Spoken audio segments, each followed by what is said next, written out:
Hi. Oh, she's falling asleep again.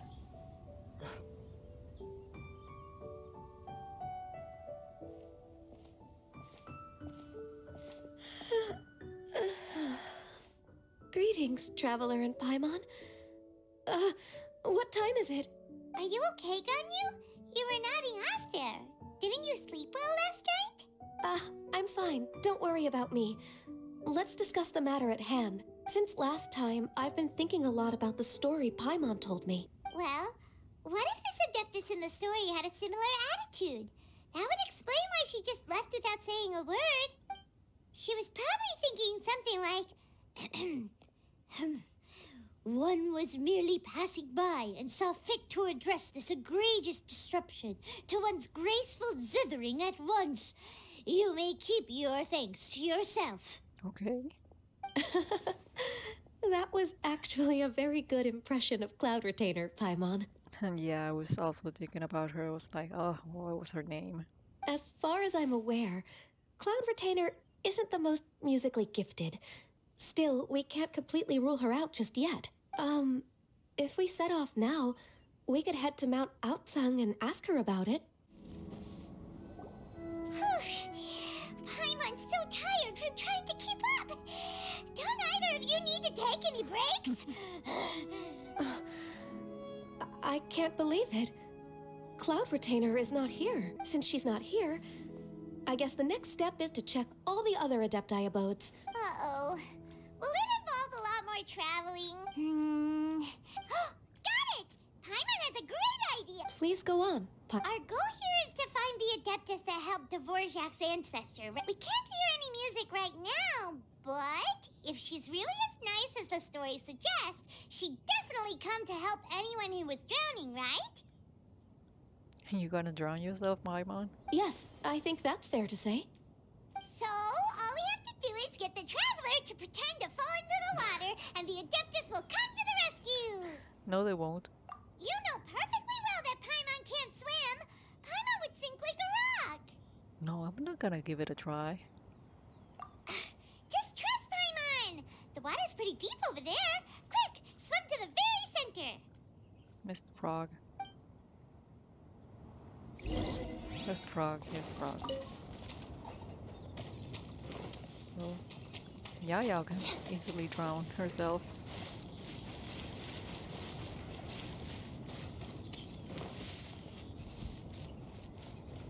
Oh. Wait. Help! Help! Someone's drowning! If only there was a kind-hearted Adeptus here to save us! Oh no! Whatever will a Paimon do?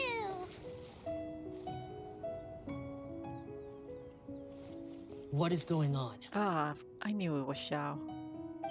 I knew it. How do you feel right now? Oh, Sanhan here as well, okay. Shenhe! And the Conqueror of Demons. Ganya's probably getting into trouble. Why don't you say something? Please don't make Paimon explain it. Okay, fine. Paimon will explain. We're looking for an Adeptus who's good at being a lifeguard and playing music. But if the Adepti aren't gonna stay home, then how are we supposed to find them? It wasn't me. Yeah, so this Adeptus is most likely a woman. And I am not an Adeptus, as you both already know, Traveler and Paimon. Okay, so this is Paimon's fault. No way Paimon would have suggested this idea if she'd known how awkward this was gonna be. Glad you're okay. Ah, As far as I know, the one you seek is no Yaksha. And one last thing. Your actions here caused others a great deal of worry. Do not repeat them again in the future. As ever, the Conqueror of Demons comes and goes, just like the wind. So, you came looking for Master today because you wanted to ask her about the Mystery Adeptus. Yep. Oh, speaking of that, have you ever heard any music while out training in the mountain? Music? What is that? what do you mean? What is that?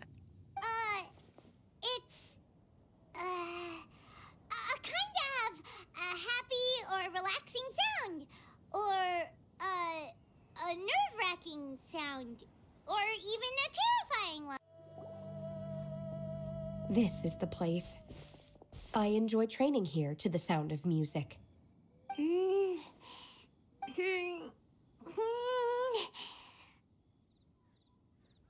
It's probably just silence. Oh no! Paimon's gone deaf! Paimon can't hear anything! My condolences, Paimon. Oh, whew! Paimon hasn't gone deaf after all! Paimon heard you when you just spoke. Okay, fine, it's all Paimon's fault. What we're looking for are not the sounds of nature, but melodies played on special instruments. And a melody is? Hey, don't you patronize Paimon! Let's get one thing straight. Paimon knows plenty of nursery rhymes, but Paimon does not sing on demand without payment. Okay. Paimon's more concerned about your idea of a girls' night out. Eating flowers? Really? Does this have anything to do with you both being the disciples of that illuminated bird? Who dares refer to one not by one's Adeptus title, but merely as that illuminated bird? Paimon? Master. Our greetings, Cloud Retainer. Ah! There it is! The illuminated bird has landed! Double humph. Now she has the gall to use it rather than she, even after being chastised once already? Barely a moment has passed since we last met, and yet your impertinence has reached new heights. One has received your message from Ganyu. On the matter of the Adeptus you seek, one suspects to know their identity. In times gone by, one quarreled oft with Guizhong concerning mechanical principles. We each had our ideals, and neither would yield. Under the pretext of a social gathering, one invited the impartial Rex Lapis to judge the quality of our creations. But Rex Lapis declared that Guizhong's Obscuro Vulpus mechanism was superior. Though one was too proud to acknowledge it, She's in one's heart, one knew that Guizhong was indeed the superior talent in the mechanical arts. As for the story between Guizhong and Streetward Rambler, that begins with a certain bell. In Guizhong's opinion, while mechanisms were no substitute for human composers, they were yet capable of producing simple but fine melodies. But Streetward Rambler believed music to be an expression of the soul, an emotional enterprise that could never hope to be replicated by machinery. Okay. They argued endlessly until one asked Rex Lapis to intercede. He confiscated the bell and designated it for ceremonial use. Thereafter, one would often find them convening in the mountains, discussing music, mechanics, and all the affairs of the mortal world. But these good times were not to last. War broke out between the gods, and soon engulfed the Guili Plains. Guizhong was overpowered by the enemy, and fell in battle. When Streetward Rambler and I arrived at the scene at long last, all that remained among the ruins was her lifeless body. After this, at Streetward Rambler's request, Rex Lapis granted her the cleansing bell for safekeeping. To honor our friend's memory, one made a few finishing touches to her ballistic device. Many lantern rites have passed since then. Many greetings and goodbyes. Upon what do you gaze? The Guili Plains? No. It's everything.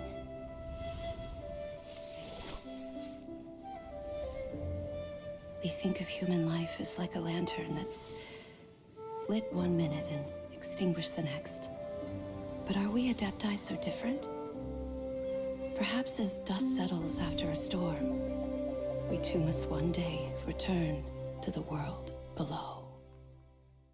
The cleansing bell is powered by a mechanical art, and can be used to great effect as an accompanying instrument. After the passing of its creator, it was used on numerous occasions during rites of parting. But Streetward Rambler did not acquire it from Rex Lapis for the purpose of producing further funerary tunes. No. Each time she rang it, it was to play the tune that Guizhong composed on it. Once upon a time, Streetwood Rambler also loved gatherings, liquor, and music. But after Guizhong passed, she preferred her own company. She could often be found sitting alone at a mountain summit, contemplating and reminiscing with her zither. Many years passed before she finally composed a melody to her satisfaction. In celebration, she played the tune to the clouds. Regrettably, one has only ever heard her play that tune once, which brings one back to the matter you've been investigating. Perhaps it was during that performance that the ancestor of your Fontaine friend fell into the water and was saved by Streetward Rambler. Streetward. Or rather, presumably, you would prefer to be addressed as Ping? Oh, Cloud Retainer, you are uncommonly polite today. Ganyu, please continue from here. Okay.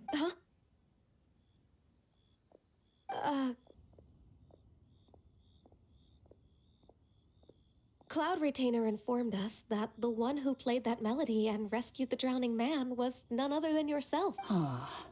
Let me think. Yes, I do believe I recall that encounter. What a long time ago that was.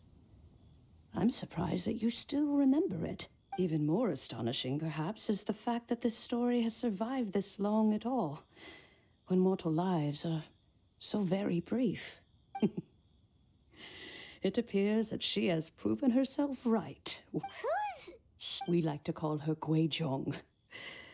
From the look in Cloud Retainer's eyes, I sense that she has already told you all about her.